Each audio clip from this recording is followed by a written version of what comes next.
show o kaya draw it in the piece of paper. This is you. This is how important this is because it relates to you and me. Do you want to live as long as possible or long life? Of course. But there is a problem. There is what you call premature death, and there is no treatment for death because it's already death. We call this mortality rates. Based on the death certificates or mortality rates, the top 3 are: number 1, heart attack.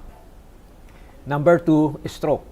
What's the organ in the heart attack? Of course, it's the heart. What's the organ in the stroke? That's the brain. What's the and then number 3 is cancer. What's the organ involved? It could be any organ. But take note, heart attack and stroke, this could be instant. That's why it was described as an attack. It can come anytime, in the least moment you might not expect it. And the best way to deal with it is to be brought within 60 minutes to the intensive care unit in order to increase the chance of survival. That's how serious it is. Cancer, you may have several months or years to live, right? But it's still the same story. When things become serious, you ended up in the ICU or the intensive care unit. So here is how you and I can live longer. The basic strategy is to have an advanced checkup. You have yourself screened every now and then, and every year you must have a complete regular medical physical examination. This is actually being said by every doctor to their patients, but I am reminding you that that is the most important thing. Do not wait for the health problem to come, because when the health problem comes, obviously you will also have your own checkup, right? But you might be already compromised in terms of health. So the idea of having an advanced checkup is to detect as early as possible if there is a possible health problem. Because in medicine, prompt diagnosis and early treatment can be curative, even with cancer. If the cancer was diagnosed early enough and promptly dealt with, it can be cured. However, what happens is that cancer was discovered at stage 3 or stage 4 when there are already symptoms of bleeding, right? Sudden weight loss, let's say weakness, and so forth. Then the person will now seek medical attention and would have a diagnosis of stage 4 cancer. Too late. We could have acted years before or earlier. So that's the idea of having an advanced medical checkup. So this is the formula to live longer, because you like to live longer, and the top 3 causes of early death is heart attack, stroke, and cancer. Then we combine it with a healthy lifestyle. And I'll be focusing on that, my dear friends, on what is a healthy lifestyle.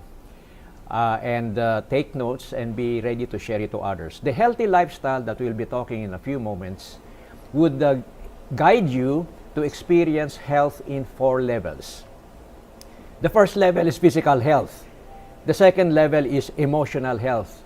The third level is mental health. And the highest level is spiritual health.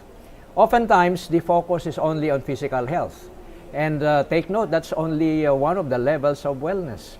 In the spectrum of health, wellness, and disease, physical health is the lowest level. But there are higher levels, which is emotional, mental, and spiritual. If you will follow the healthy lifestyle, which I would be sharing and recommending to you in a short time, you will experience these 4 levels of wellness. So for our physical health, the basic medical checkup that you should have every year, so I suggest you put this into your notes. Number 1 is to have your blood pressure checked. Why? Because in hypertension, usually when hypertension develops, there is no symptom.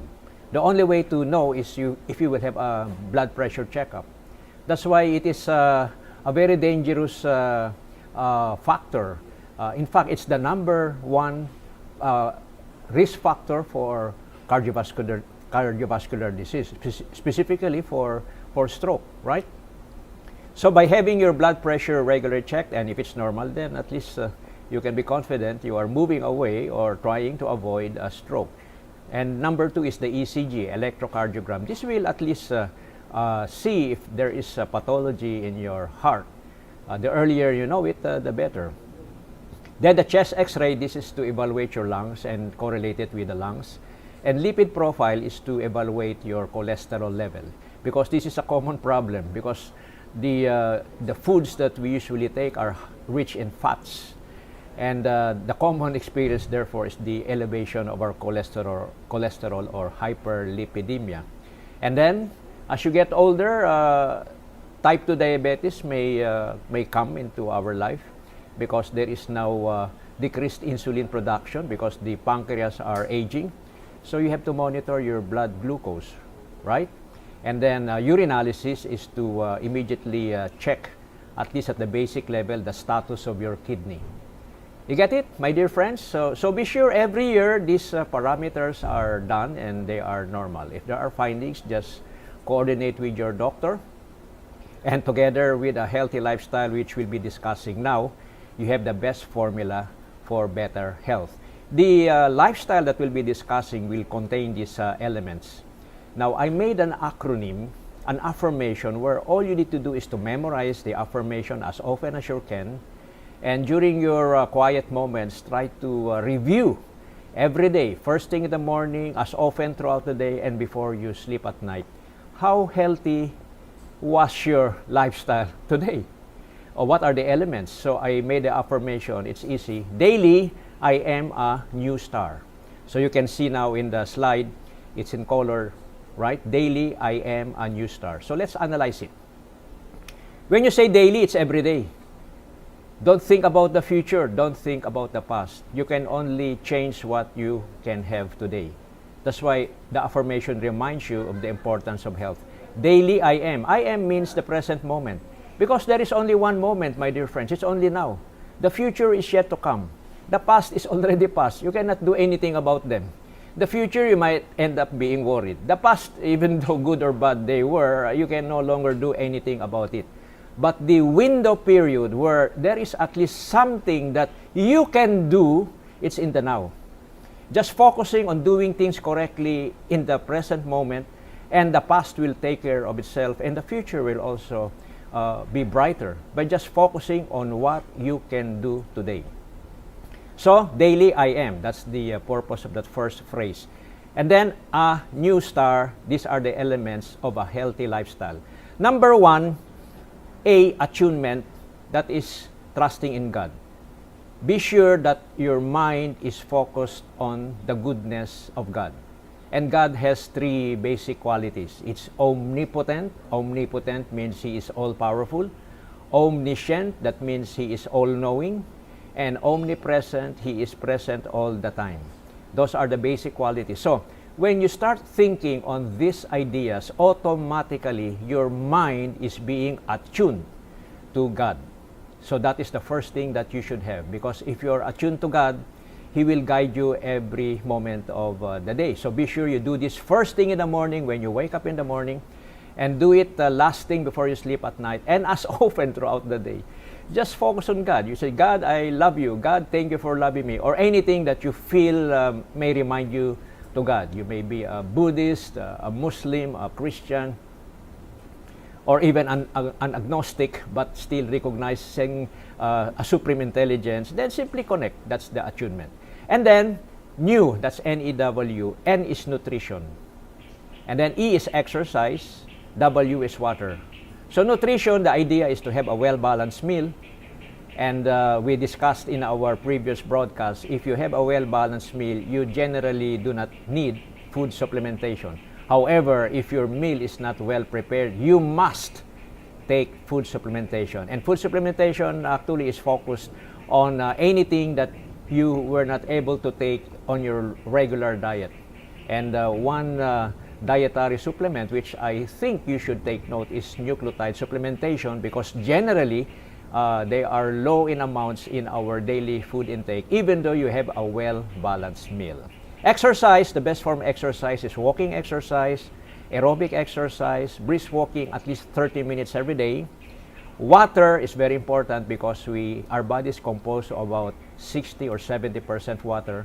We have what you call the extracellular fluid and intracellular fluid. There is water inside the cell, there is water between the cells, and that's how important water is. It's a medium wherein mainly electrolytes and vitamins and minerals are being carried over, and water is a very important component, and usually we don't drink water sufficiently.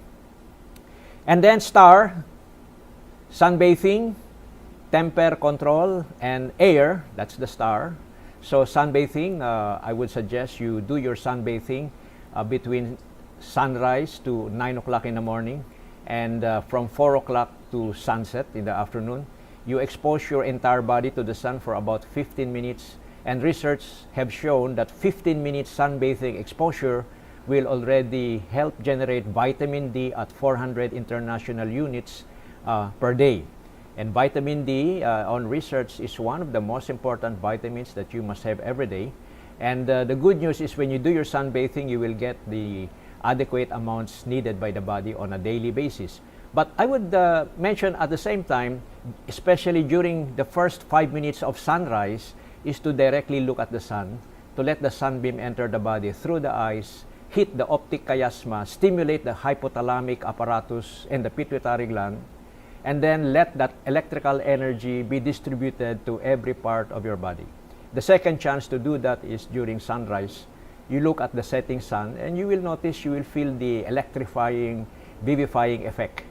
So that's sunbathing, my dear friends. And then temper control, just always be aware that it's okay to shout, it's okay to be angry, but internally you are not really angry. In fact, you might be laughing because these are just situations where if you look back 5-10 years from now, it's nothing, right? But the point, my dear friends, when you really get angry, the body's fight and flight response will be triggered, and the body will be in an emergency mode. It's either you fight or you run away, but that will release a lot of hormones that will put a lot of stress into the body. One of them is the cortisol hormone, but there are many other hormones. And then you feel bad. Why? Because you released a lot of biochemical substances that will make you do so. But the important thing is that you should always feel happy, full of gratitude, full of thankfulness, and these are the elements that will promote health. So that's temper control. And then we now have air. We focus on deep breathing, right? Abdominal breathing is one of them. There are techniques on how to do that. But if you do your exercise every day, breathing more air is automatically done. Now, here is now one good component, and there are how many of them? 4 of them. The letter R. First is rest. You rest in order to be restored, so it's restoration. And you rest in order to be more energized, that's rejuvenation. And the long-term benefit is it delays the aging process through regeneration. And this is done when you are in a resting mode. So the idea here is to rest before you get tired. Do not wait when you are fully stressed and you will rest. Do not wait when you are exhausted and fatigued and you will rest. No, the idea is to rest in advance. Rest before you get tired. One simple technique is to rest 5 minutes every 30 minutes. And you will notice if you do that technique, even though you work from morning to night, you will never get tired so much. Why? Because you are resting before you get tired. And it is when you rest, the idea is restoration and rejuvenation and regeneration. So this is just an overview, my dear friends. In our next episodes, I will be discussing each element in more detail. For example, on nutrition, we can talk about that for 20 minutes. Exercise, another 20 minutes. Water, another 20 minutes. You get it, my dear friends? There is more to follow. But I just gave you an overview. So, how to live longer? Have your annual medical checkup done regularly. Have a healthy lifestyle. And a healthy lifestyle is trusting God, taking proper food, exercise, taking lots of water, doing your sunbathing, temper control, air, and then rest, restoration, rejuvenation, right? Recreation, if you may add it, to lead up to regeneration. So that's it, my dear friends. Until our next broadcast, this is your friend, Dr. Arle Imperio, always reminding everyone that prevention is always better than getting the best cure.